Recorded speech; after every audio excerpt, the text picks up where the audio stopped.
नमस्कार दोस्तों।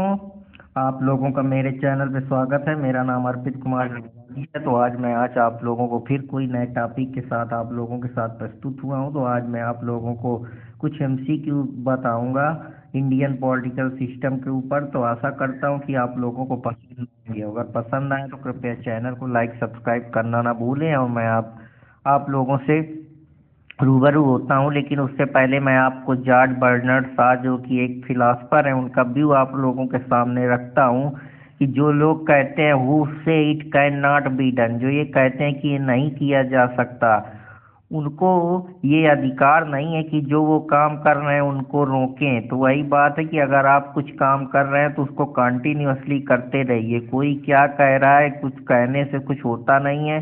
It can not be done, उनको इंटरप्ट नहीं करना चाहिए। तो आपको इंटरप्ट भी नहीं होना है, आपको अपने फोकस बना के रखना है। जो भी आप कम काम कर रहे हैं, बिजनेस कर रहे हैं, पढ़ाई कर रहे हैं, कुछ और काम कर रहे हैं, तो उसमें फोकस बहुत ज़रूरी है। अगर आप कंटिन्यूअसली रोज उस काम को नहीं करेंगे तो सफलता मिलना बड़ा मुश्किल है। तो इस वजह से जो भी काम करिए उसको दिल लगा के करिए। तो आशा करता हूँ कि सब लोग अच्छे होंगे। तो अब चलते हैं आज के अपने कुछ पॉलिटिकल क्वेश्चन मैं आप लोगों के सामने लेकर आया हूं। तो आज मैं वन बाय वन उनको डिस्कस करूंगा, लेकिन उससे पहले मैं आप लोगों से थोड़ा 2 मिनट अपना पेन चेंज कर लेता हूं। इसके बाद मैं आप लोगों को कुछ क्वेश्चन के बारे में बताऊंगा और आशा करता हूं कि आप लोग उनको पसंद करेंगे। तो जो पहला क्वेश्चन है, जब आप लोगों की स्क्रीन के सामने, द एक्ट ऑफ जो 1909 का एक्ट था उसको किस नाम से जाना जाता था? तो इसको माना जाता था सेपरेट इलेक्टोरेट के नाम से ये जुड़ा है। इसको हम मार्ले मिंटो रिफॉर्म के नाम से भी जानते हैं। ये एक्ट आया था मार्ले मिंटो के रिफॉर्म के द्वारा, जिसमें सेपरेट इलेक्टोरेट जो है वो माइनॉरिटी क्लासेस को, जैसे मुस्लिम मुस्लिम को ही वोट दे सकता है, इस बेसिस पे ये बेस था। तो आशा करता हूँ कि आप लोगों को ये पसंद आया होगा। By which of the following एक फेडरल कोर्ट किस एक्ट के द्वारा क्रिएट की गई? तो जो फेडरल एक्ट थी हमारी, वो हमारी गवर्नमेंट ऑफ इंडिया 1935 में सर मॉरिस गेयर जो कि फर्स्ट चीफ जस्टिस थे उनके द्वारा की गई थी। हालांकि यहाँ पे ऑप्शन नहीं है गवर्नमेंट ऑफ इंडिया एक्ट, इस वजह से हम यहाँ नन ऑफ द अबव की तरफ चलेंगे। तो अगला question, the federal court of India was establish in which following year? तो फेडरल कोर्ट कब इस्टेब्लिश की गई? तो फेडरल कोर्ट जो आपकी है वो 1937 में इस्टेब्लिश की गई थी। तो ये फैक्ट बेस्ड क्वेश्चन है, तो इसको रट लीजिए, क्योंकि इसको रट ही सकते हैं, वो क्या ही सन को करेंगे आप।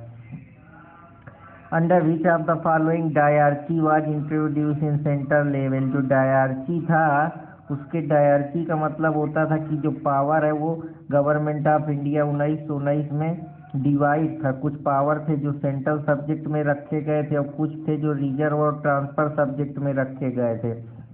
तो ये जो डायरची आया था, ये आया था आपके गवर्नमेंट ऑफ इंडिया एक्ट 1935 से। तो आशा करता हूँ कि आप लोगों को ये पसंद आएगा, जिसमें गवर्नमेंट ऑफ इंडिया एक्ट में आपका ऑल इंडिया फेडरेशन भी, जो ब्रिटिश इंडिया के प्रोविंसली या प्रोविंस और प्रिंसली स्टेट थे उनके बारे में भी ये बात करता है कि एक फेडरेशन बनाया जाए कि ब्रिटिश इंडिया के द्वारा, जो कहीं ना कहीं प्रोविंस और प्रिंसली स्टेट को दिखाया गया उसके बारे में बात करेगा। तो आशा करता हूँ कि आप लोगों को ये भी पसंद आया होगा। पसंद आया तो कृपया चैनल को लाइक सब्सक्राइब करना ना भूलें। तो कुछ नज़र डाल लेते हैं गवर्नमेंट ऑफ इंडिया एक्ट की तरफ। तो जो ये गवर्नमेंट इंडिया एक्ट जो 1935 था, उसमें जो ब्रिटिश पार्लियामेंट की सुप्रीमेसी थी उसको बार झलकाया जाता था। बर्मा को इस एक्ट के द्वारा सेपरेट कर दिया गया था इंडिया से 1937 में। सेंट्रल जो गवर्नमेंट ऑफ इंडिया 1935 था उसको एबॉलिश करके उसकी जगह council of secretary state of for India बनाया गया था, जो 1858 में क्रिएट किया गया। फेडरल कोर्ट एक बनाई गई जो कि 1 अक्टूबर 1937 के द्वारा सर मॉरिस गेयर जो कि फर्स्ट चीफ जस्टिस थे उनके द्वारा ये निर्माण किया गया। तीसरी बात, इसमें फेडरल कोर्ट बनाई, फेडरल बैंक इस्टेब्लिश की गई, जिसको बाद में रिजर्व बैंक ऑफ इंडिया जो हम आज आरबीआई देखते हैं वो हमारे गवर्नमेंट ऑफ इंडिया एक 1935 से आई है। तो आशा करता हूँ कि आप लोगों को ये समझ में आया होगा। अब अगले क्वेश्चन की तरफ चलते हैं। Which of the following is dyarchy system is central level. तो अभी मैं बताया कि गवर्नमेंट ऑफ इंडिया एक्ट 1935 से डायरकी उठाया गया है। तो आशा करता हूँ कि आप लोगों को ये क्वेश्चन समझ में आए होंगे। अब अगले क्वेश्चन की तरफ चलते हैं। Which of the following is the principal feature of government of India. 1919 के कुछ फीचर दिए हैं, उनके बारे में मैं एक एक चीज़ों पे बात करता हूँ। तो गवर्नमेंट ऑफ जो डायरकी दिया है in the executive government provinces, ये पार्ट था किसका? गवर्नमेंट ऑफ इंडिया का। जी हाँ, सेपरेट कम्युनल इलेक्टोरेट तो मैं आप लोगों को मुस्लिम को बता ही चुका था। तो जो ये 1919 था इसमें नहीं था, ये सेपरेट कम्युनल इलेक्टोरेट था जो आपका 1909 में था, जिसको हम पार्लियामेंटो रिफॉर्म के नाम से जाते हैं। ये चेम्सफोर्ड रिफॉर्म के नाम से, क्योंकि वाइसराय चेम्सफोर्ड के द्वारा इस एक्ट का इंट्रोडक्शन किया गया था। Devolution of legislative authority by centre to province, जो प्रोविंस जो सेंट्रल के पावर थे वो डिवोलेट करके राज्य को सौंप दिए गए थे, डिवोलाइज कर दिए गए थे। तो जो राइट ऑप्शन है वहाँ आपका ए और 3 है।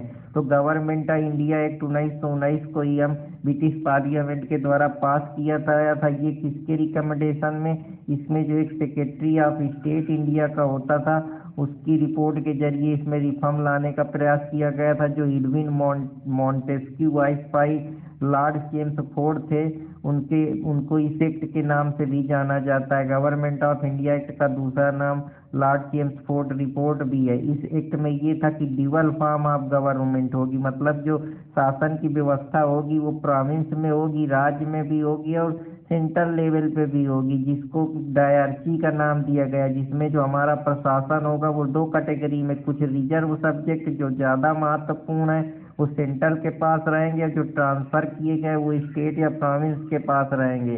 तो आशा करता हूँ कि आप लोगों को ये पसंद आया होगा। अब चलते हैं अगले क्वेश्चन की तरफ।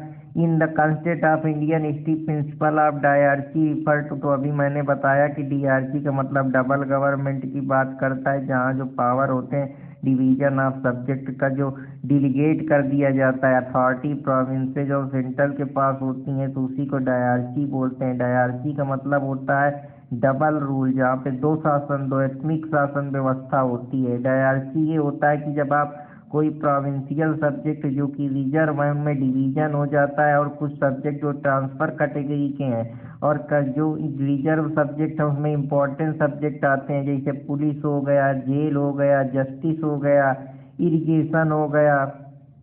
और जो सब्जेक्ट कम इम्पोर्टेंट के होते हैं जैसे एजुकेशन हो गया, एग्रीकल्चर हो गया, लोकल सेल्फ गवर्नमेंट हो गया, ये सारे एक्ट जो हैं आपके ये ट्रांसफ़र सब्जेक्ट में आते हैं। तो आशा करता हूँ कि आप लोगों को ये पसंद आएगा। तो राइट ऑप्शन यहाँ पे डी है। अब अगले क्वेश्चन की तरफ चलते हैं। तो अगला क्वेश्चन आप लोगों के सामने, in the government of act 1919 the function of provincial government was divided. जो प्रोविंशियल गवर्नमेंट के फंक्शन डिवाइडेड थे रिजर्व और ट्रांसफर सब्जेक्ट में, रिजर्व एंड ट्रांसफर सब्जेक्ट में, वो किसके बारे में बात करते थे? तो अब कौन कौन से रिजर्व सब्जेक्ट है अब ये समझना। पहले तो पुलिस एक हो गया, क्योंकि पुलिस हमने इम्पोर्टेंट में पढ़ा था। इसके बाद हमने एडमिनिस्ट्रेशन ऑफ जस्टिस पढ़ा था, तो ये भी हो गया। लोकल सेल्फ गवर्नमेंट ट्रांसफ़र का पार्ट, लैंड रेवेन्यू जो है वो भी इम्पोर्टेंट सब्जेक्ट का है। तो हम लोगों से पूछा गया कि रिजर्व के बारे में बताओ। रिजर्व का मतलब जो इम्पोर्टेंट सब्जेक्ट हैं जिनको गवर्नमेंट से ज़्यादा इनकम मिल रही है, ज़्यादा महत्वपूर्ण है, तो इसका राइट ऑप्शन 1, 3, 4 होगा। आशा करता हूँ कि आप लोगों को ये भी पसंद आया होगा। तो अब चलते हैं अगले क्वेश्चन की तरफ। जो इस्टेब्लिश डायरकी सिस्टम जो था आपका वो किस एक्ट के द्वारा इस्टेब्लिश किया? तो मैं अभी आप लोगों को बता ही चुका हूँ कि जो डायरकी सिस्टम इस्टेब्लिश किया गया था प्रोविंस में वो गवर्नमेंट ऑफ इंडिया एक्ट 1919, जिसको हम मॉन्टेस्क्यू रिफॉर्म के नाम से भी जानते हैं। The government of India act 1919 is also known as Montagu Chelmsford reform, जो कि पार्लियामेंट के द्वारा पास किया गया था, जिसका ऑब्जेक्टिव ये था कि जो भी इंट्रोडक्शन हो रहा है वो कहीं ना कहीं गवर्नमेंट उसके लिए रिस्पॉन्सिबल है। और ये भी सिस्टम में बताया गया था कि जो इसमें शासन व्यवस्था होगी वो ड्यूअल गवर्नमेंट की होगी, मतलब इसमें 2 सब्जेक्ट, 2 कैटेगरी होंगी। एक रिजर्व कैटेगरी होगी जिसमें इम्पोर्टेंट सब्जेक्ट होंगे law and order, finance, revenue, irrigation, और जो बचे सब्जेक्ट होंगे वो सीधा ब्रिटिश गवर्नर और एग्जीक्यूटिव काउंसिल के डायरेक्ट कंट्रोल में रहेंगे।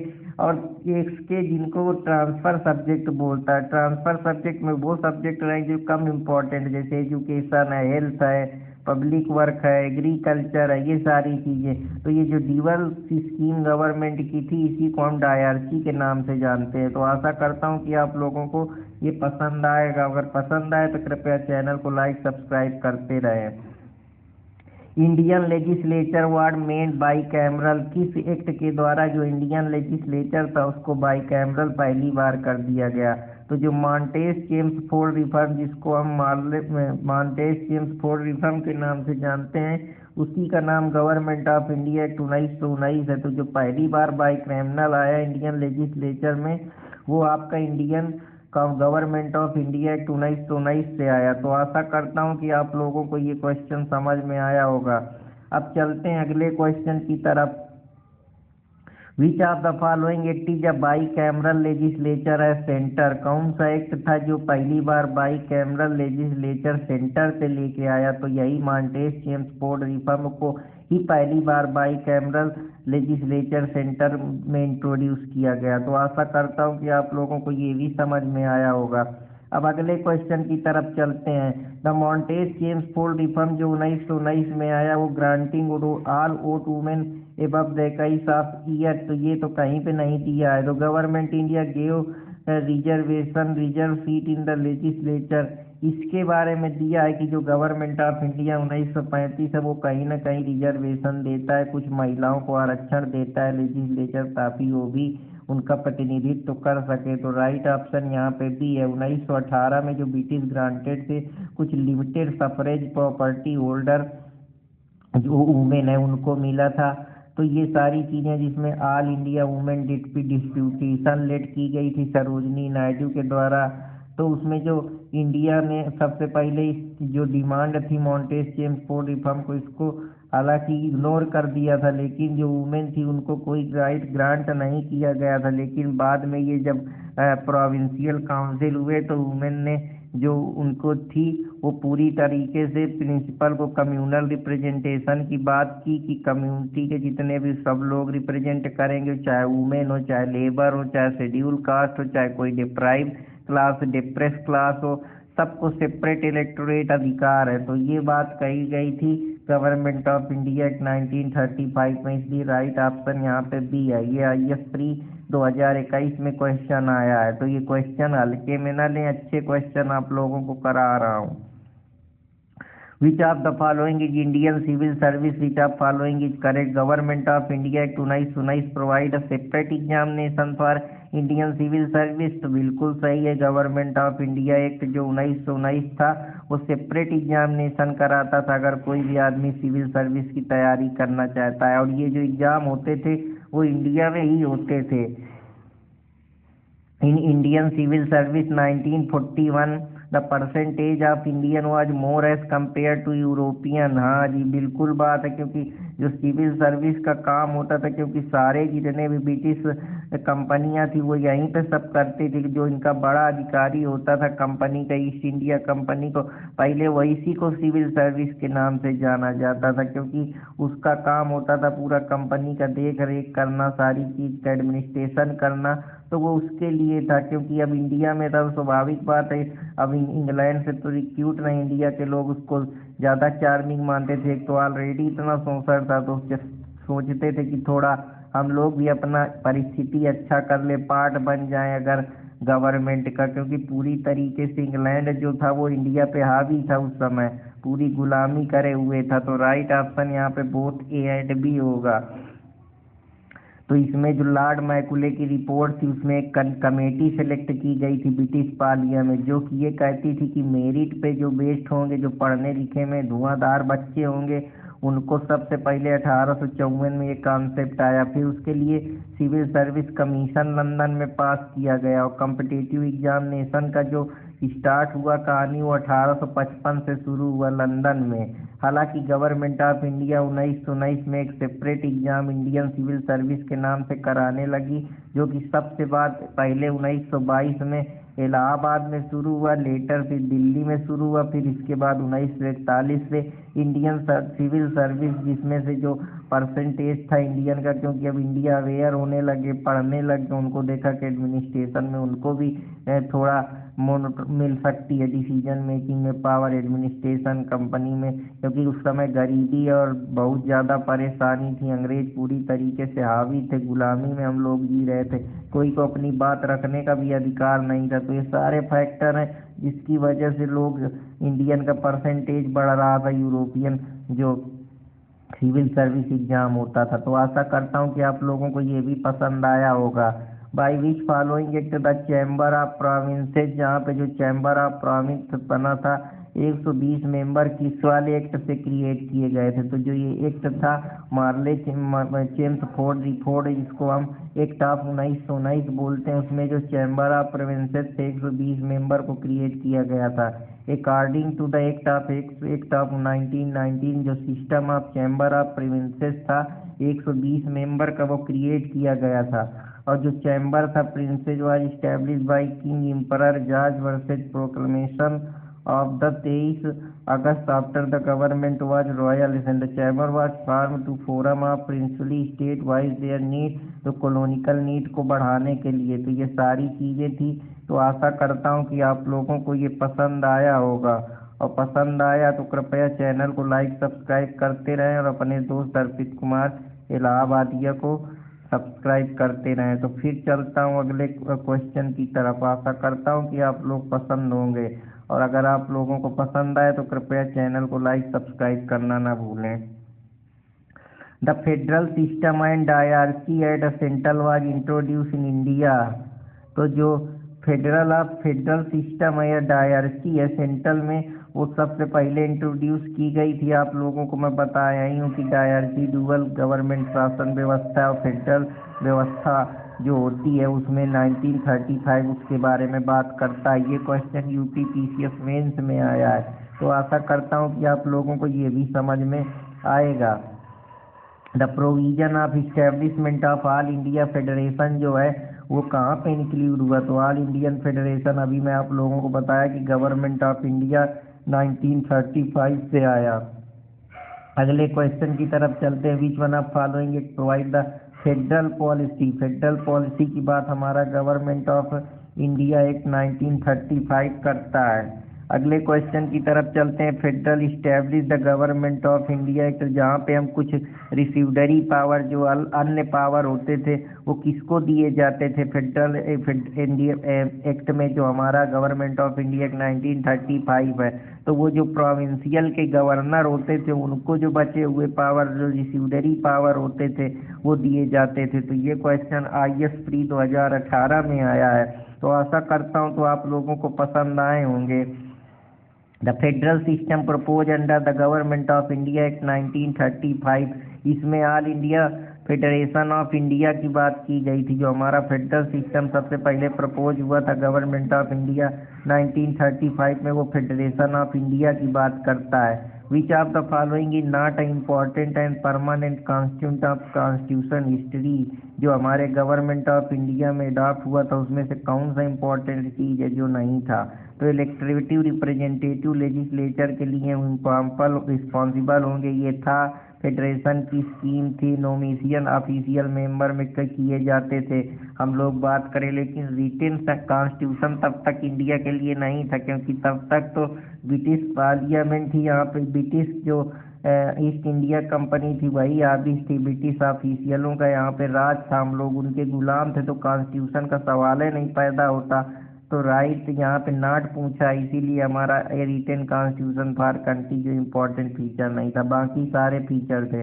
Why the government of India act 1935 क्यों इम्पोर्टेंट है? क्योंकि गवर्नमेंट ऑफ 1935 इंडिया से हमने बहुत सारे कॉन्स्टिट्यूशन में चीज़ें बारो करी हैं, जो हमने अलग अलग चीज़ें उठाई हैं। जैसे हमने पार्लियामेंट सिस्टम जो ब्रिटेन से उठाया है, इमरजेंसी जो है हमने जर्मनी से उठाया है। इस तरीके की जो चीज़ें हैं वही से हमने बहुत सारे जो फीचर्स हैं वो अपने कॉन्स्टिट्यूशन में गवर्नमेंट ऑफ इंडिया 1935 से डाले हैं। बहुत सारे ऐसे एक प्रोविज़न है जो आज भी डायरेक्टली या इनडायरेक्टली लागू होते हैं हमारे कॉन्स्टिट्यूशन में। तो आशा करता हूँ कि आप लोगों को ये पसंद आया होगा। पसंद आया तो कृपया लाइक करें, सब्सक्राइब करें। तो आप लोगों को आप फिर एक इम्पोर्टेंट बहुत ही अच्छी नज़्म है मेराज फैजाबादी की सुनाता हूँ कि जो कह रहे थे कि जीना मुहाल है तुम बिन, जो कह रहे थे कि जीना मुहाल है तुम बिन, बिछड़ के मुझसे वो दिन 2 दिन भी उदास भी न रहे। तो दोस्तों, जो आप लोगों को आज कह रहे हैं कि तुम्हारे बिना जी नहीं पाएंगे, मर नहीं पाएंगे, तुम हमारे सबसे प्रिय हो, कोई तुम्हारा प्रिय ही नहीं है। देखो कितनी अच्छी बात कहा है कि बिछड़ के वो मुझसे 2 दिन भी उदास ना रहे। 2 दिन भी कोई शोक नहीं मनाएगा। यहाँ आदमी मर के चला जाता है तब तो आदमी 5 दिन बाद खाना बनाने लगता है, और पता नहीं तुम लोग किसके लिए अपना ये बेशकीमती समय बर्बाद करे दे रहे हो।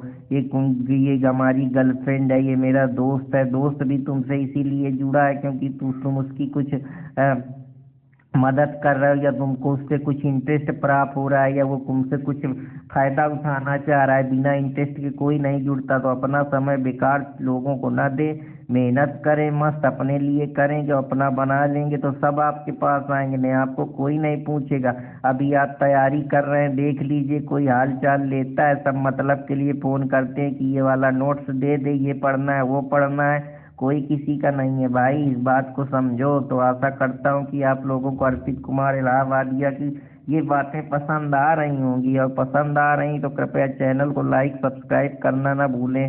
दोस्तों, चैनल को लाइक सब्सक्राइब करते रहें, कमेंट करते रहें, जिससे मेरा हौसला बढ़े, तो मैं आप लोगों को और अच्छी अच्छी चीज़ें आप लोगों के सामने ला सकूँ।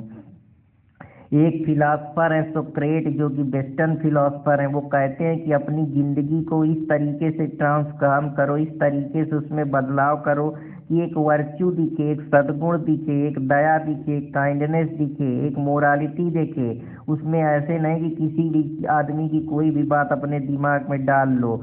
जो कैटेगरेटिव इम्परेटिव कांट की फिलॉसफी है कि हम लोग अपने विवेक और माइंड और रीजन का यूज करते हुए एक अच्छा नॉलेज प्राप्त करें। नॉलेज सिर्फ इस वजह से नहीं जरूरी कि तुम नौकरी पा जाओ, नहीं भी पाओगे तो तुमको समाज में मान सम्मान देगा। कोई बात बोलोगे तो उस तर्क शक्ति बात बोलोगे, तर्क से परिपूर्ण बात बोलोगे, जो सुनेगा उसको लगेगा कि हाँ यार ये पढ़ा लिखा आदमी है। और सबसे ज़्यादा जब आप पढ़े लिखे होगे तो आप किसी के सामने झुकोगे नहीं, ट्रुथ की बात करोगे, सच्चाई की बात करोगे।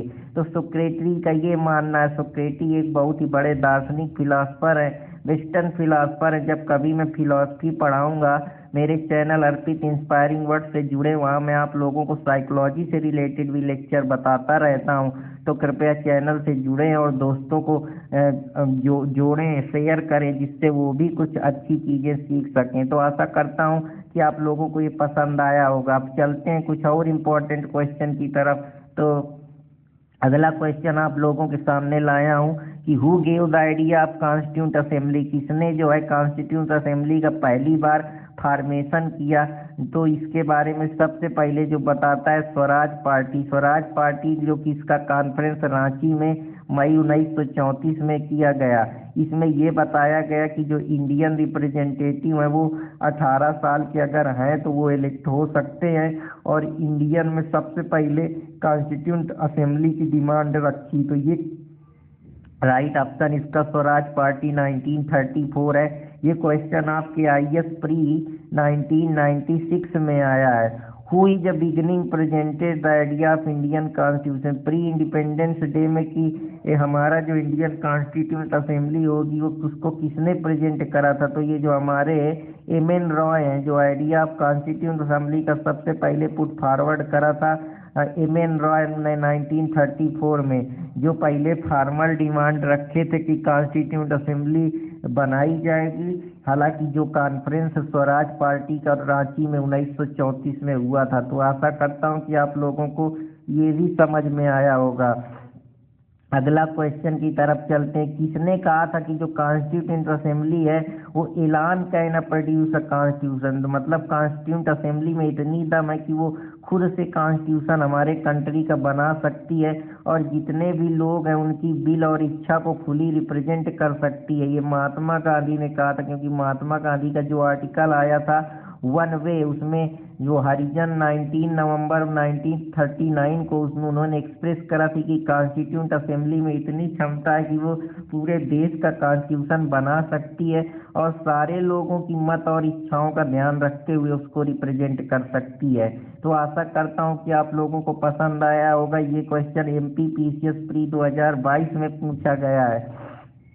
अब अगले क्वेश्चन की तरफ चलते हैं। The proposal for framing of constitution of India, जो प्रपोजल फ्रेमिंग किया गया था कॉन्स्टिट्यूशन ऑफ इंडिया का, जो इलेक्टेड कॉन्स्टिट्यूंट असेंबली थी, उसके बारे में बात करता हूं। तो प्रपोजल जो कॉन्स्टिट्यूशन का फ्रेम किया गया था कि कॉन्स्टिट्यूंट असेंबली किसके द्वारा कौन से एक्ट से आई थी, तो ये क्रिप मिशन था जो कि फ्रेम किया गया था, जो सेकेंड वर्ल्ड वार के एंड होने के समय लॉर्ड पैट्रिक आए थे और सर साइरल क्रिप्स आए थे, जिन्होंने क्रिप मिशन के बारे में बात की गई थी। तो इस क्रिप मिशन में सबसे पहले हमारी कॉन्स्टिट्यूट असेंबली कैसे कॉन्स्टिट्यूशन की जो असेंबली होगी बनाई जाएगी, क्या क्या चीज़ें उसके बारे में बात की गई थी, पूरा डिस्कशन किया गया था कि हमारा फ्यूचर कॉन्स्टिट्यूशन कैसा होगा।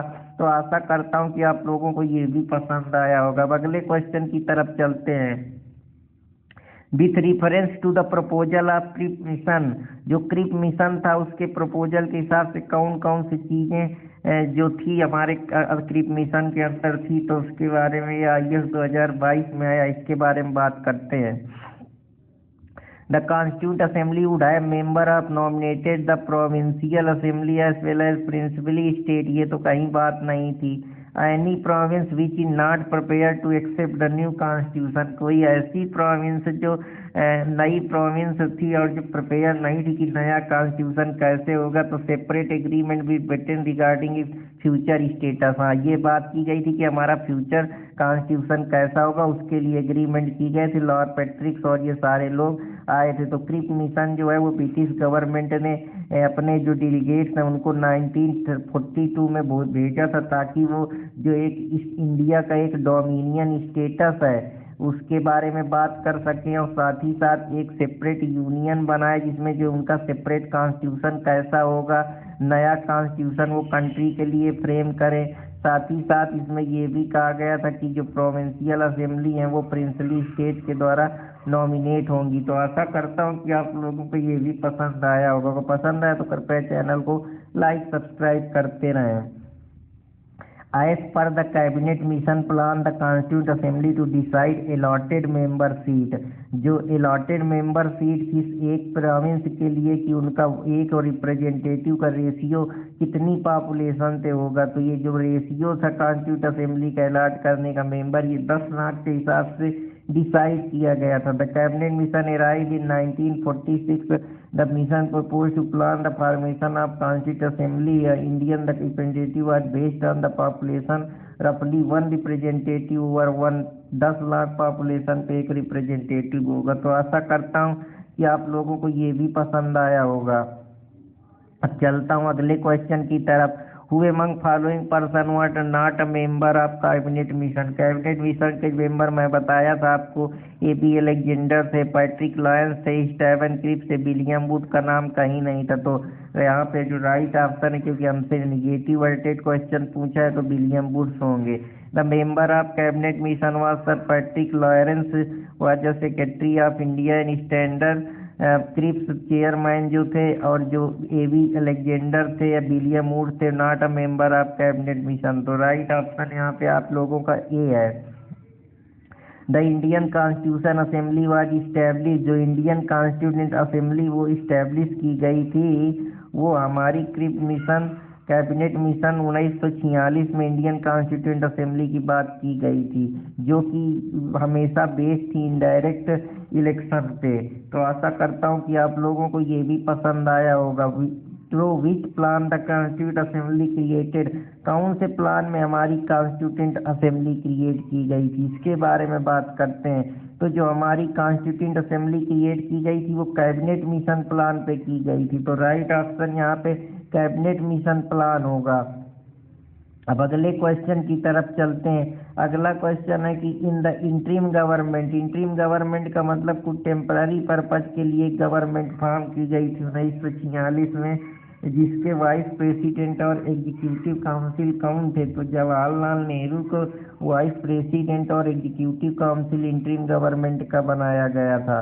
24 अगस्त 1946 को जो हमारी इंटरिम गवर्नमेंट अनाउंस की गई थी, इंटरिम गवर्नमेंट जो 2 सितंबर 1946 को चार्ज में ली थी, जो वाइस राव और एक्स ऑफिशियो प्रेसिडेंट थे वो जवाहरलाल नेहरू को बनाया गया था। और while Jawaharlal Nehru are designated as vice president of executive council. तो आशा करता हूँ कि आप लोगों को ये भी पसंद आएगा। ये क्वेश्चन IAS प्री 1995 में आया है।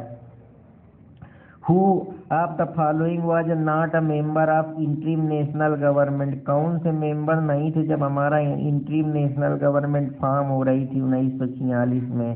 तो जो यहाँ पे राइट ऑप्शन है वो सर्वपल्ली राधाकृष्णन नहीं थे, बाकी राजगोपालाचारी थे, राजेंद्र प्रसाद थे, जगजीवन राम थे।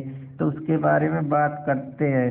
According to cabinet mission declaration जब हो रहा था तो जो इंडियन गवर्नमेंट थी वो 2 सितंबर 1946 को नई इलेक्टेड कॉन्स्टिट्यूट असेंबली बना रही थी, जिसमें सी राजा गोपालाचारी जो थे वो एजुकेशन मिनिस्टर थे, राजेंद्र प्रसाद को फूड और एग्रीकल्चर मिनिस्ट्री दी गई थी, जगजीवन जो हमारे राम थे उनको लेबर वाला काम मिला था, राधा कृष्णन जो थे वो मेंबर नहीं थे इंटरिम गवर्नमेंट के। तो ये राइट ऑप्शन है। आशा करता हूँ आप लोगों को ये भी पसंद आया होगा। The first interim national government हमारी कब फॉर्म हुई थी? जो हमारी पहली इंटरिम नेशनल गवर्नमेंट फॉर्म हुई थी वो 24 अगस्त 1946 को फॉर्म हुई थी। तो राइट ऑप्शन 24 अगस्त 1946। अगले क्वेश्चन की तरफ चलते हैं।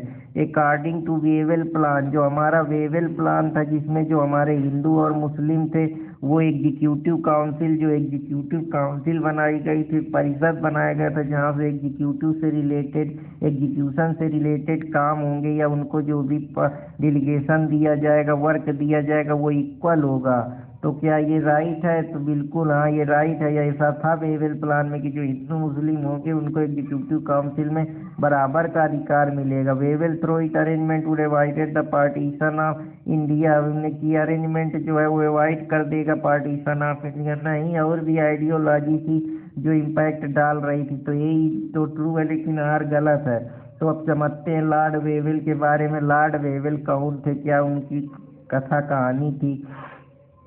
इन अक्टूबर 1943 को लॉर्ड वेवेल जो सक्सीड करते हैं लॉर्ड लिंगटो जो कि वाइस राय थे पहले, वो अटेम्प्ट करते हैं कि जो इंडिया का डेडलॉक है इसको कैसे रिजॉल्व करा जाए। वो इंग्लैंड से भेजे जाते हैं इंडिया में मार्च 1945 को, जिससे वो डिस्कस करते हैं कि जो ब्रिटिश गवर्नमेंट है वो इंडियन एडमिनिस्ट्रेशन को और कुछ प्रपोजल भेजती है कि उनको इंडिया मानेगी या नहीं मानेगी। ब्रिटिश गवर्नमेंट इंडियन एडमिनिस्ट्रेशन के लिए कुछ प्रपोजल बताती कि आप अपना जो प्रशासन है वो इस तरीके से बनाएं, इस तरीके से करें जिससे हम आप लोगों की मदद करें। क्योंकि अब जान रहे थे वर्ल्ड वार शुरू हो गया था उधर जापान में, तो डर था कि कहीं ब्रिटिश वालों को कहीं जापान हमको हरा रहे थे, तो भारत से मदद चाह रहे थे। भारत ने कभी कहा कि हम तभी मदद करेंगे जब हमारे यहाँ फ्यूचर कॉन्स्टिट्यूशन को असेंबली बनाने में मदद करेंगे और हमको पूरी तरीके से आज़ाद करेंगे। तो ये कुछ कहानी थी वेवेल की। इस proposal were made to public, जो ये प्रपोजल पब्लिक में बनाया गया इसी को वेवेल प्लान के नाम दिया गया। इसमें ये बताया गया कि जो स्ट्रक्चर है गवर्नर जनरल एग्जीक्यूटिव काउंसिल का या रिप्रेजेंटेशन है वो बैलेंस अप्रोच में मेन कम्युनिटी को हो। तो आशा करता हूँ कि आप लोगों को ये भी पसंद आया होगा। अगर पसंद आया तो कृपया चैनल को लाइक सब्सक्राइब करना ना भूलें। With reference to Indian history member of constitute assembly from province वर, मतलब जो मेंबर थे हमारे कॉन्स्टिट्यूट असेंबली के प्रोविंस के, वो उनके बारे में ये है कि वो प्रोविंशियल लेजिस्लेटिव असेंबली से डायरेक्टली इलेक्ट्रेट होते थे। तो जो राइट ऑप्शन है वो आप लोगों का सी है। अब अगले क्वेश्चन की तरफ चलता हूँ। Who were the member of constituent assembly, कौन लोग थे मेंबर कॉन्स्टिट्यूंट असेंबली के जो इलेक्ट किए जाते थे? तो ये जो हमारे राज्य के प्रोविंशियल बनाए गए थे, छोटे छोटे प्रांत होते थे पहले के ज़माने में। अब तो स्टेट का सिस्टम, पहले प्रोविंस चलते थे। तो जो who are the member of constituent assembly elected, तो ये प्रोविंस असेंबली के द्वारा इलेक्ट किए जाते थे। तो राइट ऑप्शन यहाँ पे डी है। आशा करता हूँ आप लोगों को ये भी पसंद आया होगा। Who are the first elected chairman, कौन जो है वो फर्स्ट इलेक्टेड चेयरमैन है कॉन्स्टिट्यूंट असेंबली। तो ये तो सबको पता है कि जो राजेंद्र प्रसाद है वो पहले चेयरमैन है कॉन्स्टिट्यूंट असेंबली के। तो आशा करता हूँ जो सच्चिदानंद सिन्हा थे वो टेम्पररी चेयरमैन थे फर्स्ट मीटिंग के जो कॉन्स्टिट्यूंट असेंबली हेल्ड हुई थी 9 दिसंबर 1946 को, जबकि जो राजेंद्र प्रसाद थे वो परमानेंट जो मेंबर बना दिए गए थे कॉन्स्टिट्यूंट असेंबली के, इलेक्ट किए गए थे, जिनको जेबी कृपलानी की जगह प्रपोज किया गया था। तो आशा करता हूँ कि आप लोगों को ये भी पसंद आया होगा। Who chair the first meeting of constituent assembly, जो पहली मीटिंग कॉन्स्टिट्यूंट असेंबली की चेयर करे थे वो डॉक्टर सच्चिदानंद सिन्हा, जो कि पहले टेम्पररी चेयरमैन भी थे कॉन्स्टिट्यूंट असेंबली के। तो आशा करता हूँ कि आप लोगों को ये भी पसंद आया होगा। जो पहले डे का सेशन इंडियन कॉन्स्टिट्यूंट असेंबली के द्वारा सच्चिदानंद सिन्हा के द्वारा किया गया था। राजेंद्र प्रसाद को कब चेयरमैन बनाया गया था कॉन्स्टिट्यूंट असेंबली का, तो ये जो समय था दिसंबर 1946 का था, जब हमारे जो देश के पहले राष्ट्रपति थे डॉक्टर राजेंद्र प्रसाद, उनको दिसंबर 1946 को कॉन्स्टिट्यूंट असेंबली का चेयरमैन बनाया गया था। तो अब चलता हूँ अगले क्वेश्चन की तरफ। What is true about the constituent assembly, तो कॉन्स्टिट्यूंट असेंबली के द्वारा ट्रू क्या है इसके बारे में बात करते हैं। तो जो कॉन्स्टिट्यूंट असेंबली की पहली मीटिंग हुई थी वो 9 दिसंबर 1946 को, बिल्कुल सही बात है। It is a first permanent president व डॉक्टर, नहीं, ये दो में जो कहानी है ये पहले परमानेंट प्रेसिडेंट डॉक्टर राजेंद्र प्रसाद डॉक्टर सच्चिदानंद सिन्हा थे। हाँ ठीक है बच्ची, सही बात है। तीसरी बात ये है कि Muslim League boycotted the first meeting of constituent assembly, बिल्कुल सही है। मुस्लिम लीग तो चाहते थे कि हमको पाकिस्तान कर दिया जाए, हमका बंटवारा कर दिया जाए, हम अपना खुद का एक अलग अपने हिसाब से बनाएंगे, क्योंकि वो माइनॉरिटी में थे, वो नहीं चाहते थे। ये जो आइडियोलॉजिकल कॉन्फ्लिक्ट था जिन्ना की वजह से वो भी परेशानी दे रहा था। तो आशा करता हूँ कि आप लोगों को ये भी पसंद आएगा। अगर पसंद आए तो कृपया चैनल को लाइक सब्सक्राइब करना ना भूले। तो ये आपका ऑप्शन है यहाँ पे सही है। Who are the chairman of constituent assembly of India, तो जो कॉन्स्टिट्यूंट असेंबली के चेयरमैन थे वो आप लोगों को पता ही है डॉक्टर राजेंद्र प्रसाद थे। तो अब चलता हूँ अगले क्वेश्चन की तरफ। अगला question, who are the president of constituent assembly of independent India के, तो कॉन्स्टिट्यूंट असेंबली के जो प्रेसिडेंट थे वो डॉक्टर राजेंद्र प्रसाद थे। Who are the first nominated deputy chairman, किसको बनाया गया था, तो जो पहले नॉमिनेटेड डिप्टी चेयरमैन थे कॉन्स्टिट्यूंट असेंबली के वो फ्रैंक एंटोनी थे। फ्रैंक एंटोनी जो थे पहले नॉमिनेटेड टेम्पररी डिप्टी चेयरमैन थे, जो 9 दिसंबर 1946 को असेंबली के द्वारा वो किए गए थे, नॉमिनेट किए गए थे। तो राइट ऑप्शन है फ्रैंक एंटोनी। कॉन्स्टिट्यूंट असेंबली जो इंडिया की है वो इस्टेब्लिश की गई थी 9 दिसंबर 1946 को। कॉन्स्टिट्यूशनल असेंबली की पहली मीटिंग 9 दिसंबर 1946 को हुई थी। पहला सेशन जो है वो 9 दिसंबर 1946 को हुआ था और इंड हुआ था 23 दिसंबर 1946 को, जिसमें से 207 लोगों ने इसमें सेशन को अटेंड करा था। पांचवी मीटिंग जो है जवाहरलाल नेहरू के द्वारा की गई थी, जो आगे चल के ऑब्जेक्टिव रेजोल्यूशन की बात करता है। The first session of constituent assembly जो है वो 9 दिसंबर 1946 को, राइट ऑप्शन है। Who are the constituent assembly was establish, तो आप लोगों को पता है कि कॉन्स्टिट्यूंट असेंबली हमारी दिसंबर 1946 को इस्टेब्लिश की गई थी। पहला सेशन कब किया गया था, 9 दिसंबर 1946 को, राइट ऑप्शन है। Where did Indian constituent assembly meet first time, पहली बार जो हमारी कॉन्स्टिट्यूंट असेंबली है वो कहाँ मीट करी थी, वो 9 दिसंबर 1946 को मीट करी थी। In which meeting the constituent assembly then Jawaharlal Nehru let down the objective revolution, पांचवें बार जब मीटिंग हुई थी तो डिसाइड किया गया था दिसंबर 1946 को जवाहरलाल नेहरू ने ऑब्जेक्टिव रेवोल्यूशन इंट्रोड्यूस कर दिया था पांचवी मीटिंग में, जिसमें उन्होंने फिलॉसफी दी थी कि ये जो प्रिंसिपल है वो पूरी तरीके से हमारे आगे चल के जो हमारा प्रियम्बल है कि उसमें जस्टिस की बात करता है, फ्रीडम की बात करता है, डिग्निटी की बात करता है, फ्रेटर्निटी की बात करता है। वो पहले ही आपकी ये ऑब्जेक्टिव होंगे हमारे जो कॉन्स्टिट्यूशन हम बनाएंगे तो उसमें जवाहरलाल नेहरू ने इन सारी चीज़ों का जिक्र किया था, जो कि 13 दिसंबर 1946 को इसको ऑब्जेक्टिव रेवोल्यूशन को इंट्रोड्यूस किया गया था कॉन्स्टिट्यूंट असेंबली में। तो जवाहरलाल नेहरू ने ऑब्जेक्टिव रेवोल्यूशन को 13 दिसंबर 1946 को इंट्रोड्यूस किया गया था, जिसमें जो असेंबली है वो पूरी तरीके से ये बताती है कि जो हमारी कॉन्स्टिट्यूशन होगा वो कैसा होगा। लेटर फ्रेज में इसको जो हमारा आज का करंट प्रियम्बल है कि उसमें ऑब्जेक्टिव क्या होंगे, जो कि हम सारे लोग हैं, संप्रभुत्व हैं, सोवरेनिटी, इंटीग्रिटी है, यूनिटी है, और साथ ही साथ उसमें एक राइट्स हैं जो कि हमारी इक्वालिटी के राइट हैं, फ्रीडम के राइट हैं, एक्सप्लॉइटेशन से हमको बचाते हैं, रिट की बात करते हैं, स्वतंत्रता, बोलने की आज़ादी, ये सारी चीज़ें, जस्टिस, सोशल, इकोनॉमिक, पॉलिटिकल, ये जो बात करते हैं सब चीज़ें वहाँ पे दी हैं, ये वहीं से निकल के आया है। तो आशा करता हूँ कि आप लोगों को ये भी पसंद आया होगा। With reference to Indian history the member of constitute assembly from province was, जो ये मेंबर कॉन्स्टिट्यूट असेंबली के डायरेक्टली इलेक्टोरेट होते थे, ये प्रोविंशियल लेजिस्लेचर जो असेंबली में बनाई गई थी उनके द्वारा इलेक्टेड किए जाते थे। How member were constitute assembly was elected, ये सबको पता है कि ये प्रोविंशियल असेंबली के द्वारा इलेक्टेड किए जाते थे। Who are the first elected chairman of constitute assembly, सबको पता है कि ये राजेंद्र प्रसाद थे। डॉक्टर सच्चिदानंद सिन्हा जो कि जो टेम्पररी थे, जो कि जिसकी जो कॉन्स्टिट्यूट असेंबली की मीटिंग हुई थी 9 दिसंबर 1946 को हुई थी, और जो राजेंद्र प्रसाद थे वो पहले परमानेंट 11 दिसंबर 1946 को बना दिए गए थे। जेबी कृपलानी की जगह इनको प्रपोज किया गया था। हु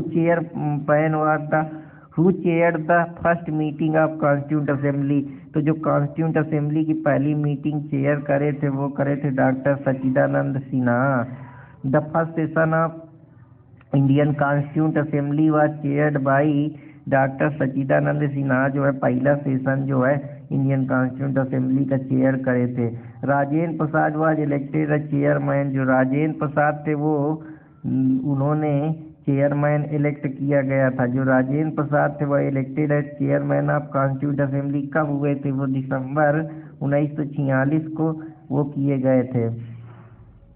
क्या कॉन्स्टिट्यूट असेंबली के लिए सही है कि 9 दिसंबर को आई थी? बिल्कुल। पहले परमानेंट जो प्रेसिडेंट है वो सच्चिदानंद सिन्हा थे। मुस्लिम लीग बाइकाटेड कॉन्स्टिट्यूशन, बिल्कुल सही बात है कि वो कॉन्स्टिट्यूट असेंबली को बाइकाट कर रही थी क्योंकि उनको पाकिस्तान बनाना था, उनकी आइडियोलॉजी डिफर कर रही थी, जिन्ना को अपना चाचा मानते थे। ये बारी समस्याएं देखने को हमको मिलती हैं। हुआ the chairman of constituent assembly of India, कौन चेयरमैन था कॉन्स्टिट्यूंट असेंबली का? तो जो राइट ऑप्शन है वो राजेंद्र प्रसाद है। तो आशा करता हूँ कि आप लोगों को पसंद आएगा।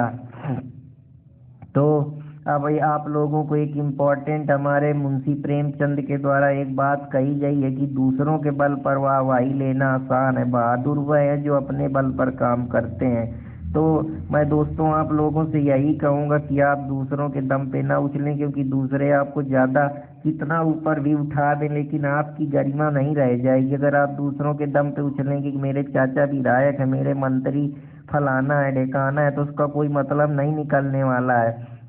क्योंकि ज़िंदगी अगर आपको एक मौका दिए तो आप प्रयास करिए, अपने बल पे कुछ करके दिखाएंगे तो उसकी बहादुरी अलग होगी। अगर आप दूसरों के बलवाही पे कि मेरे पापा फलाने हैं, मैं इतना बड़ा बिजनेसमैन हूँ, तो पापा के दम पे भी अगर आप शो कर रहे हैं तो का शो कर रहे हैं? कुछ अपना करिए।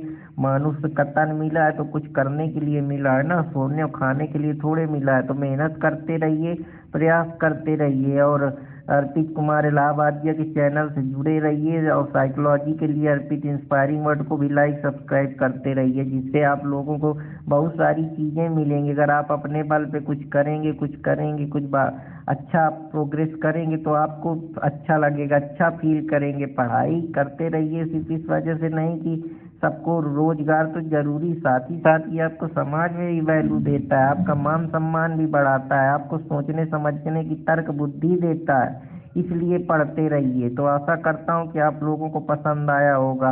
अब चलते हैं अगले क्वेश्चन की तरफ। Who are the president of constituent assembly of independent India. जो कॉन्स्टिट्यूंट असेंबली बनाई गई थी उसके प्रेसिडेंट कौन थे? तो जो हमारी कॉन्स्टिट्यूंट असेंबली सबसे पहले बनाई गई थी उसके प्रेसिडेंट थे राजेंद्र प्रसाद। राजेंद्र प्रसाद हमारे देश के पहले राष्ट्रपति भी थे। आशा करता हूँ कि आप लोगों को पसंद आएगा।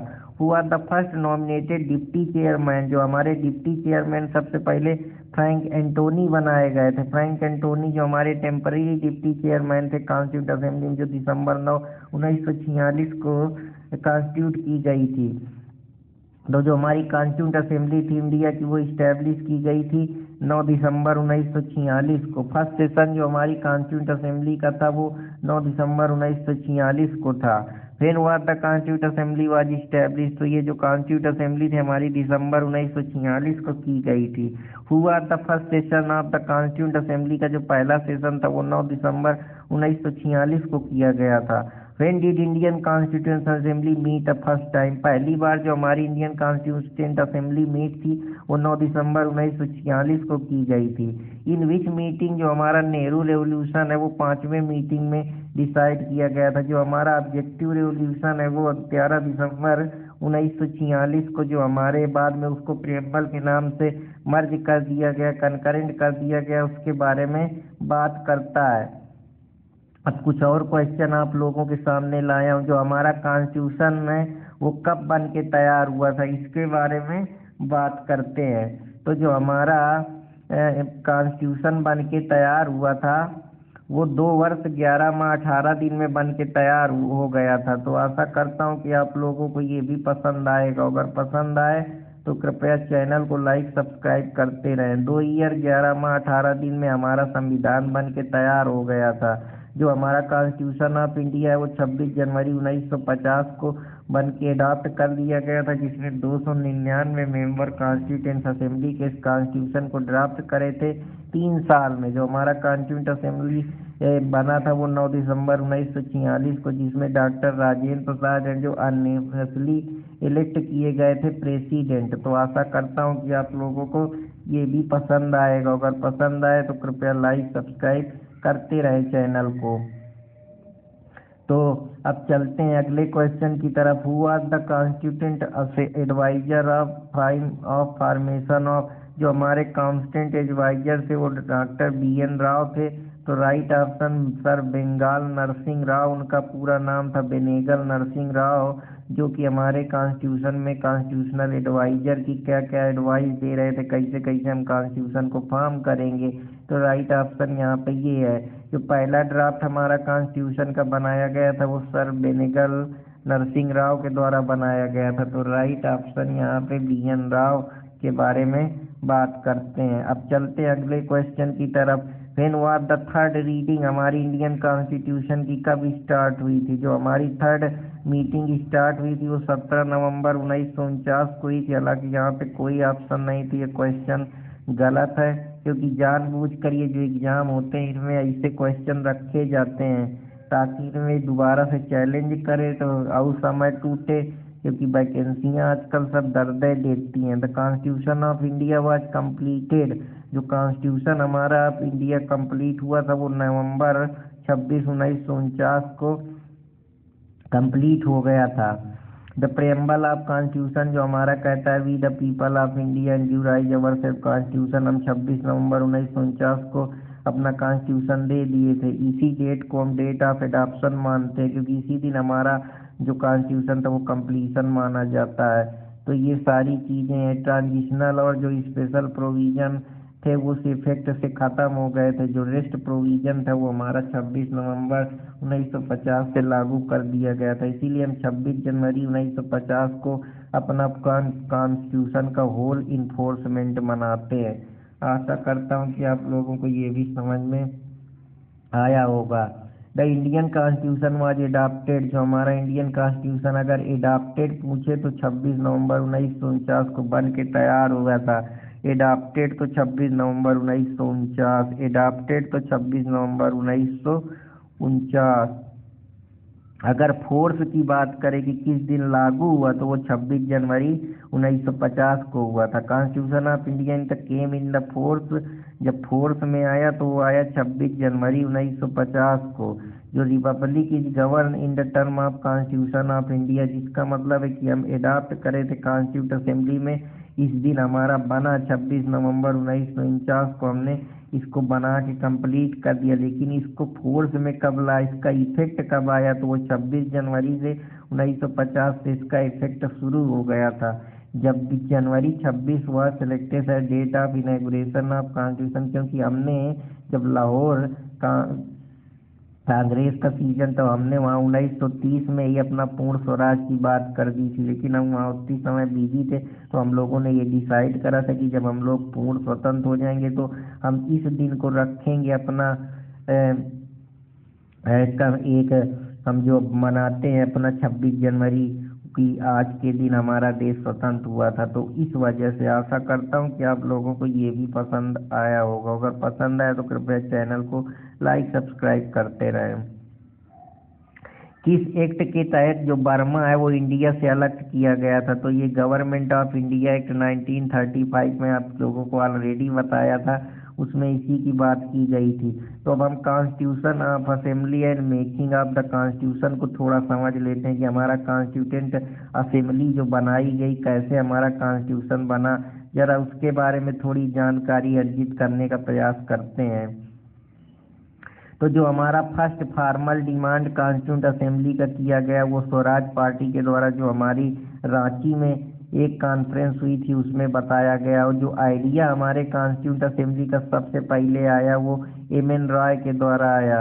तो एम.एन. रॉय ने 1934 में कि हमारा कॉन्स्टिट्यूशन कैसा होगा उसके बारे में बात करा। इंडियन नेशनल कांग्रेस ने ऑफिशियली डिमांड कर दिया जब स्वराज पार्टी में कि हम अपना कॉन्स्टिट्यूशन बनाएंगे। जब ये पहली टाइम 1934 में पटना में इसके बारे में बातचीत हुई स्वराज पार्टी के द्वारा। फिर 1938 में जवाहरलाल नेहरू ने और इंडियन नेशनल कांग्रेस ने ये डिक्लेयर कर दिया कि जो कॉन्स्टिट्यूशन होगा वो free India must be frame without, हम अपना कॉन्स्टिट्यूशन खुद बनाएंगे बिना किसी बाहरी इंटरफेरेंस के, जो कि हमारा पूरा एडल्ट फ्रेंचाइज पे बेस्ड होगा कि जो 18 साल के बच्चे होंगे वो भी मतदान कर सकेंगे, वो भी इलेक्टेड में भाग ले सकेंगे, इलेक्ट कर सकेंगे। तो जो हमारा पहला डिमांड फाइनली एक्सेप्ट हुआ अगस्त ऑफर 1940 के द्वारा, जिसमें कुछ स्कीम पहली बार फार्मुलेट हुई, जिसमें से जो हमारा कैबिनेट मिशन प्लान है उसके बारे में बात की गई। इसमें ये कहा गया कि जो हमारे रिप्रेजेंटेटिव होंगे, प्रतिनिधित्व करने वाले, वो प्रोविंसियस से होंगे, जो कि पॉपुलेशन के बेस्ड पे होंगे कि जिसमें कितनी पॉपुलेशन है उसमें एक राज्य में उसके रिप्रेजेंटेटिव जो हैं वो कॉन्स्टिट्यूंट असेंबली को फॉर्मेट करेंगे। और उसमें कैबिनेट मिशन प्लान की भी महत्वपूर्ण सहयोगीदारी थी। वन रिप्रेजेंटेटिव जो होगा वो पर 10 लाख में से एक रिप्रेजेंटेटिव एक आदमी प्रतिनिधित्व कर पाएगा। इसमें से 296 जो अलाट हुए तो वो ब्रिटिश इंडिया को अलाट किए गए, और 93 सीटें जो हैं वो प्रिंसली स्टेट मतलब पहले जो राज्य थे उनके बारे में ये बात करता है। तो आशा करता हूँ कि आप लोगों को ये समझ में आया होगा। फिर जिसमें जो रिप्रेजेंटेटिव ऑफ प्रिंसली स्टेट थे वो nominated by head of princely state, जो हेड होते थे प्रिंसली ऑफ स्टेट के वो उनको नॉमिनेट करते थे, तभी वो प्रिंसली स्टेट से रिप्रेजेंटेशन कर सकते थे।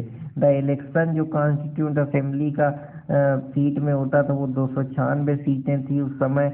जुलाई जब अगस्त 1946 के समय इंडियन नेशनल कांग्रेस जिसमें से 208 सीटों पे विजयी हुई थी, और जो मुस्लिम लीग थी उसको सिर्फ 73 सीटें मिली थी, और कुछ स्मॉल सीटें बनाई गई थी जिनको सिर्फ 15 सीटें मिली थी। इन द बिगिनिंग जो प्रिंसली स्टेट था वो कॉन्स्टिट्यूंट असेंबली में भाग नहीं लिया, पार्टिसिपेट नहीं करा कॉन्स्टिट्यूशन की जब असेंबली बनाई जा रही थी। लेकिन थर्ड सेशन में उन्होंने भी अपनी भागीदारी को सुनिश्चित किया, जिसका रिजल्ट ये हुआ कि जो कॉन्स्टिट्यूंट असेंबली है वो इनडायरेक्ट इलेक्शन के द्वारा उसका रिजल्ट आया। तो election was not based on the adult franchise, ये इलेक्शन कोई ऐसे नहीं थे कि जो हमारे वयस्क मताधिकार है उनके जरिए, ये इनडायरेक्ट सपोर्ट के जरिए इन लोग इलेक्शन बेस्ड थे। अकॉर्डिंग टू जब गवर्नमेंट ऑफ इंडिया 1935 आया तब पहली बार वोटिंग राइट को लिमिटेड किया गया, जिसमें से बेस जो कि टैक्स जिसके पास या एजुकेशन है या प्रॉपर्टी है उस आधार पे। The viceroy invited the elective representative, जो वाइस राय पहले होते थे वो इलेक्टेड रिप्रेजेंटेटिव को इनवाइट करे पहली मीटिंग के लिए, जो मीटिंग 9 दिसंबर 1946 को करी गई, जिसमें 207 मेंबर हैं वो इस मीटिंग में पहली बार भाग लिए। ठीक है, और जो मीटिंग है वो प्रेसाइड की गई हमारे डॉक्टर सच्चिदानंद सिन्हा, जो कि टेम्पररी प्रेसिडेंट थे। बाद में 11 दिसंबर 1946 को डॉक्टर राजेंद्र प्रसाद को अनोनिमसली इलेक्ट कर दिया गया प्रेसिडेंट ऑफ कॉन्स्टिट्यूंट असेंबली। और जो ये टाइम लगा इसको बनाने में 2 वर्ष 11 माह 18 दिन लगे, जिसमें से जो लोकसभा एंड राज्यसभा की वेबसाइट में है वो 2 वर्ष 11 माह 17 दिन हालांकि दिखाता है। It seem that it is not included in the day of adoption, ये दिखाता है कि जो डे ऑफ एडॉप्शन है उसको ये इंक्लूड नहीं करता है कॉन्स्टिट्यूंट असेंबली में, जिसकी वजह से जो एक दिन है वो कम के हो जा रहा है कंप्लीट। टोटल जो इसमें 11 सेशन हुए 165 दिन लगे, और ये 26 नवंबर 1949 को लास्ट सेशन हमारा 11वां वो किया गया कॉन्स्टिट्यूंट असेंबली का, जिसमें कॉन्स्टिट्यूशन को अडॉप्ट किया गया।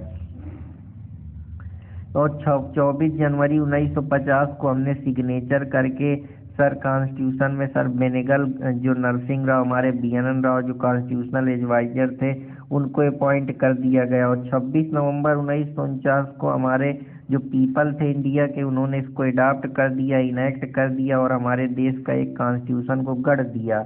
इसमें कुछ प्रोविजन थे जो 26 नवंबर 1949 को इसके बारे में बात करते हैं, और जो हमारा कंप्लीट बन गया पूरा फोर्स में आया वो 26 जनवरी 1950 को आया, जिसमें से जो हमारे नंबर ऑफ वुमेन इस कॉन्स्टिट्यूंट असेंबली में थी उनके बारे में बात कर लेता हूँ।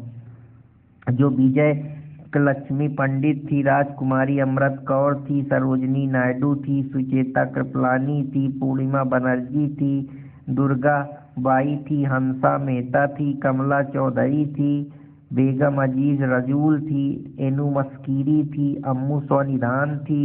तो ये 15 जो वुमेन थी ये भी कॉन्स्टिट्यूंट असेंबली में हिस्सा ली। इसमें जो सबसे इम्पोर्टेंट है विजय लक्ष्मी पंडित, राजकुमार अमृत कौर, सरोजनी नायडू, सुचेता कृपलानी, इनके बारे में बात करता है। इंटरिम गवर्नमेंट हमारी इंडिया की जो फॉर्म हुई थी वो 2 सितंबर 1946 को फॉर्म की गई थी। It did not include any member of Muslim League, ये कोई भी इसमें जो मेंबर था इंटरिम गवर्नमेंट में वो मुस्लिम नहीं था, क्योंकि उनसे बनती नहीं थी, वो सेपरेशन चाह रहे थे, उनकी आइडियोलॉजी डिफरेंट थी। फाइनली 26 अक्टूबर 1946 को 5 मेंबर इसमें कैबिनेट में शामिल हुए। तो अब जो इंटरिम कैबिनेट 1946 में थी उनके मेंबर कौन थे, उनको कौन कौन पोर्टफोलियो मिला था, मतलब कौन कौन मिनिस्ट्री में उनको पद मिला था, उस पर जरा बात करते हैं। तो जवाहरलाल नेहरू को वाइस प्रेसिडेंट बनाया गया था एक्सटर्नल अफेयर और वेल्थ रिलेशन का। सरदार वल्लभ भाई पहले हमारे गृह मंत्री थे, home and broadcasting. Rajendra Prasad को फूड और एग्रीकल्चर मिला था। जॉन मथाई को इंडस्ट्री और सप्लाई मिला था। जगजीवन राम को लेबर मिला था। सरदार वल्लभ देव सिंह को डिफेंस मिला था।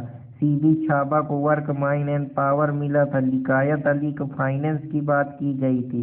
असफ अली जो थे वो रेलवे ट्रांसपोर्ट मिनिस्टर थे। सी राजगोपालाचारी को एजुकेशन और आर्ट से बात की गई थी। जोगिंदर नाथ मंडल ला के बारे में उनको मिनिस्ट्री दी गई थी। गुलजाफर अली खान हेल्थ मिला था। तो ये कुछ इम्पोर्टेंट मिनिस्ट्रियाँ थी। आशा करता हूँ कि आप लोगों को ये भी पसंद आएगी। तो अब उससे रिलेटेड कुछ क्वेश्चन करते हैं, आशा करता हूँ कि आप लोगों को समझ में आएगा। Which of the following is true in relation to constituent assembly? Assembly was based on adult suffrage, नहीं है, तो इनडायरेक्ट इलेक्शन पे बेस्ड थी। तो अब अगला चलते हैं। The result was direct election, no it was indirect election. Assembly is multi party body, ये तो बात सही है कि इसमें बहुत सारी बॉडियाँ थी, अलग अलग लोग थे। Various committee assembly work with through various committee, बिल्कुल सही। तो द राइट ऑप्शन है 3 और 4। अगले क्वेश्चन की तरफ, which of following statement correct regarding to the Indian constituent assembly? तो जो इंडियन कॉन्स्टिट्यूंट असेंबली थी वो एडल्ट सफरेज पे नहीं बेस्ड थी, बिल्कुल एडल्ट सफरेज पे नहीं बेस्ड, तो ये सही है। It resulted from the direct election नहीं है, indirect election. It was not multi party body, बिल्कुल मल्टी पार्टी बॉडी थी। इसमें सेवरल कमेटी इंक्लूड विथ, तो राइट ऑप्शन यहाँ पे ए एंड डी है। तो आशा करता हूँ कि आप लोगों को ये भी पसंद आया होगा। विच of the following is incorrect about the constituent assembly. तो जो कॉन्स्टिट्यूएंट असेंबली थी वो यूनिवर्सल एडल्ट फ्रेंचाइजी पे नहीं इलेक्ट थी, क्योंकि ये इनडायरेक्ट इलेक्शन पे बेस्ड थी। और सारी चीज़ें थी कि इसमें ड्राफ्टिंग कमेटी थी, इसमें एंग्लो इंडियन माइनॉरिटी भी रिप्रेजेंट करे थे कुछ लोग, ये भी सही बात है। तो यहाँ पे जो गलत चीज़ है वो यूनिवर्सल एडल्ट फ्रेंचाइज पे नहीं बेस्ड थी, इनडायरेक्ट इलेक्शन पे बेस्ड थी। तो यहाँ पे राइट ऑप्शन जो है उनसे इनकरेक्ट पूछा है, तो यहाँ पे सी ऑप्शन होगा। तो आशा करता हूँ आप लोगों को पसंद आएगा। Member of nominated assembly who drafted the constitution of India. कौन कौन से मेंबर असेंबली थे जो ड्राफ्ट करे थे, जो कि इलेक्टेटिव लेजिस्लेटिव असेंबली के वेरियस प्रोविंसेस के लोग थे, वो लोग थे जिन्होंने कॉन्स्टिट्यूशन ऑफ इंडिया को ड्राफ्ट करा था। तो आशा करता हूँ कि आप लोगों को ये भी पसंद आया होगा। The resolution of giving the constitution of India was adopted. जो हम रेजोल्यूशन कॉन्स्टिट्यूशन का अडॉप्ट करे थे कि हम एक कॉन्स्टिट्यूशन देंगे, वो 22 जनवरी 1947 को अडॉप्ट किया गया था। 22 जनवरी 1947 को एक कॉन्स्टिट्यूशन के द्वारा रिजोल्यूशन लाया गया था, जो हमको जवाहरलाल नेहरू को 13 दिसंबर 1946 को प्रेजेंट किया गया था। तो आशा करता हूँ कि आप लोगों को ये भी पसंद आया होगा। Who propose the preamble before the drafting constitution. ये जो हमारे जवाहरलाल नेहरू थे, सबसे पहले ऑब्जेक्टिव रेवोल्यूशन में प्रीएम्बल को प्रपोज करे थे। तो इसके बारे में ऑब्जेक्टिव रेवोल्यूशन जो हमारा 22 जनवरी 1947 को पास हुआ था, जो कि कहीं ना कहीं बाद में फाउंडेशन बना जो हमारा प्रीएम्बल आज का है, जिसमें ऑब्जेक्टिव के बारे में कि हमारा फ्यूचर कॉन्स्टिट्यूशन कैसा होगा, पूरे ऑब्जेक्टिव क्या होंगे, क्या उद्देश्य होगा, उसमें इक्वालिटी की बात करेगा, the people are supreme, justice की बात करेगा, या डिग्निटी की बात करेगा, साथ ही साथ वो फ्रेटर्निटी की बात करेगा, सोशल इकोनॉमिक राइट की बात करेगा, फंडामेंटल राइट की बात करेगा, और सबसे ज़्यादा एक्सप्रेशन आज़ादी देगा, वर्शिप रिलीजन के बारे में, ये सब चीज़ें थी उसमें। विच of the following presented the objective revolution. तो आपको पता ही है कि जवाहरलाल नेहरू के द्वारा लाया गया था। In relation to constituent assembly के बारे में फॉर्मेशन जब हुआ तो समझते हैं। Reservation Nehru affected making constitution, बिल्कुल सही है। प्रिंपल कुछ ऑब्जेक्टिव एम थे, बिल्कुल सही है। People were directed to the constitution, people of India order and directed to constitution, बिल्कुल सही है। तो जो राइट ऑप्शन है वो 1, 2, 3 है। तो आशा करता हूँ कि आप लोगों को ये भी पसंद आया होगा। How many session of Indian constituent assembly was conducted. कितने सेशन बनाए गए थे जब हम लोग अपना कॉन्स्टिट्यूशन को कंडक्ट कर रहे हैं? तो टोटल 12 सेशन हुए थे, जो 2 वर्ष 11 माह 18 दिन लगे थे पूरे कॉन्स्टिट्यूशन को ड्राफ्ट करने में। हालांकि 11 सेशन इसके लिए 165 दिन में कवर कर दिए गए थे। तो राइट ऑप्शन है वो 12 है। तो आशा करता हूँ कि आप लोगों को पसंद आए। तो नियरेस्ट जो ऑप्शन है यहाँ पे 11 नहीं तो हम 12 में जाएंगे। Make the correct date of last meeting. जो हमारी लास्ट मीटिंग हुई थी वो 24 जनवरी 1950 को हुई थी कॉन्स्टिट्यूंट असेंबली की। कितने दिन हमारे कॉन्स्टिट्यूंट असेंबली को लग गए थे नया कॉन्स्टिट्यूशन बनाने में? 2 वर्ष 11 महीना 18 दिन। तो राइट ऑप्शन यहाँ पे ए होगा। Consider the following statement regarding. अब चलते हैं कुछ अगले क्वेश्चन की तरफ। आप लोगों से यही कहूँगा कि यार दोस्तों, जिंदगी में कुछ भी करना है तो बस लगे रहिए। Choose wisely. जो आज आपको लग रहा है कि अगर आप अच्छे से नहीं चूज करेंगे कि आपकी ज़िंदगी के लिए कौन चीज़ किस समय सही है, तो आप पिछड़ जाएंगे रेस में। क्योंकि आज जिस समय है ये एज आपकी अभी पढ़ने लिखने की, सीखने की है। तो गलत चीज़ों पे दिमाग न लगाएं। Choose wisely. अगर आप एक्सक्यूज आज कर देंगे, एक्सक्यूजेज मेक टुडे इजियर। भले आप एक्सक्यूज करके आप अपने को आज अच्छा महसूस करेंगे, लेकिन टुमारो जब आपके पास पैसे नहीं होंगे, परेशानी में होंगे, दर दर भटकेंगे, 10,000 की कोई नौकरी नहीं देगा, तब आपको ये बात समझ में आएगी। तो अगर आप अभी डिसिप्लिन रख के पढ़ाई कर लेंगे, अगर डिसिप्लिन मेक्स टुडे हार्ड, अगर तुम आज हार्ड मेहनत कर लोगे ना, तो आने वाला समय तुम्हारा इजियर जाएगा। तो इसको अपने हिसाब से सोच लीजिए, समझ लीजिए, चूज कर लीजिए वाइजली कि आपके लिए क्या सही है, आपकी ज़िंदगी बदल देगा। तो दोस्तों पढ़ते रहें और अपने भाई अर्पित कुमार इलाहाबादिया को भी सपोर्ट करते रहें और ज़िंदगी में बढ़ते रहें। जो भी काम अच्छा लगे उस पर तन मन लगा के उसके प्रयास करिए, मेहनत करिए। जो आज आपको हार्ड लग रहा है उसको हार्ड ना होने दीजिए, उस पर प्रयास करते रहिए, चूज करिए। अपने दिमाग का आपको बुद्धि मिली है, सोचिए कि आप इन चीज़ों पे इस पे अभी समय दे रहे हैं तो आपको बाद में भी मिल जाएंगी। लेकिन अगर आप अभी नहीं पढ़े तो बाद में जिसको आप बहुत अभी मान रहे हैं वो भी छोड़ के चली जाएगा और पैसा कोई आपको देगा नहीं। कैसे आप अपना घर चलाएंगे, कैसे सारी चीज़ें करेंगे?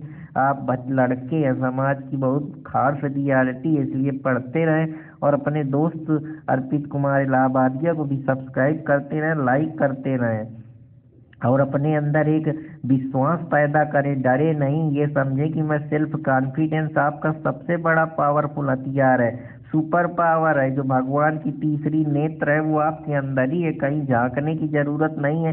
पागलों की तरह आप जाके अंधभक्त बन जाते हो कि ये राम मंदिर का भी समय चल रहा है, ये कुंभ मेला का समय चल रहा है। कोई कुंभ उम्भ काम नहीं देगा जब तक आप अपने अंदर सेल्फ कॉन्फिडेंस, अपने को सुपर इनलाइटेंड करिए।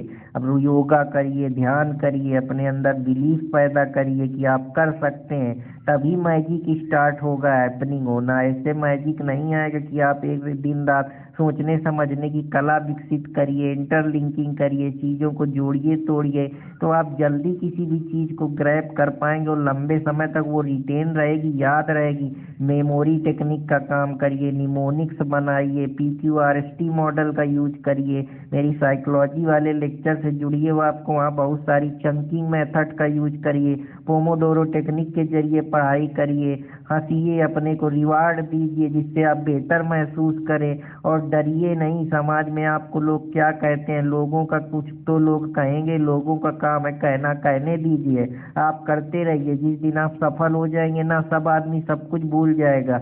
जो आज आपको नहीं देख रहा ना वो भी दूर से माला पहनाने आएगा। तो प्रयास करिए, चाहे किसी भी चीज़ में करिए, पढ़ाई करिए, गाना अच्छा लगता है तो उसी में झोंक दीजिए, डांसिंग अच्छी लगती है तो उसी में झोंक दीजिए, शायरी अच्छी आता है, जो आपके पास अंदर जो आपके हिडन टैलेंट है उसको पहचानिए। यही नहीं कि जो जो नहीं कुछ कर पा रहे हैं, आप पढ़ाई ज्ञान के लिए करिए, मिलेगी नौकरी ठीक है, नहीं कुछ कर लेंगे। बहुत सारे आज की दुनिया में ऑप्शन है।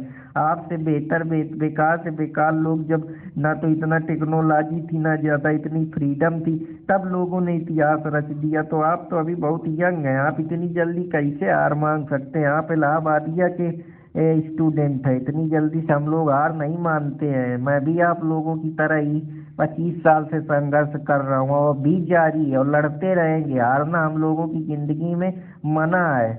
कोई भी कितना टेंशन हो, डरना नहीं है। कि गिरा दिया है तो साहिल पे इंतजार न कर, कि गिरा दिया है तो साहिल पे इंतजार न कर, अगर वो डूब गया है तो दूर निकलेगा। तो अपने को डुबा दीजिए, उतने दूर निकल जाइए कि कोई पहुंच ही ना पाए। जिस जो आपको गिरा रहा है उसका इंतजार नहीं करना, वो सब चूतियां हैं, पागल है, उनके चक्कर में आप अपना समय व्यर्थ में ना बर्बाद करिए। यहाँ कोई किसी का नहीं है। इस कदर डूब जाइए कि जब निकले ना तो लोग आपके समुंदर का अंदाजा ही ना लगा पाए कि आपका जो पंप है वो कितना ऊपर है कितना नीचे है, उसकी गहराई तक अंदाजा ही कोई ना लगा पाए। कि अगर वो डूब गया तो दूर निकलेगा, पता नहीं आप कहाँ निकले, और जब निकले तो लोगों को बिल्कुल लगे कि यार ये तो कुछ और कर दिया। और फिर कहा है शायर ने कि उस आस्तीन से अश्कों को पोंछने वाले, वो जो आस्तीन से आपकी आंखों के पलकों को कभी पोंछते थे, उस आस्तीन से खंजर जरूर निकलेगा।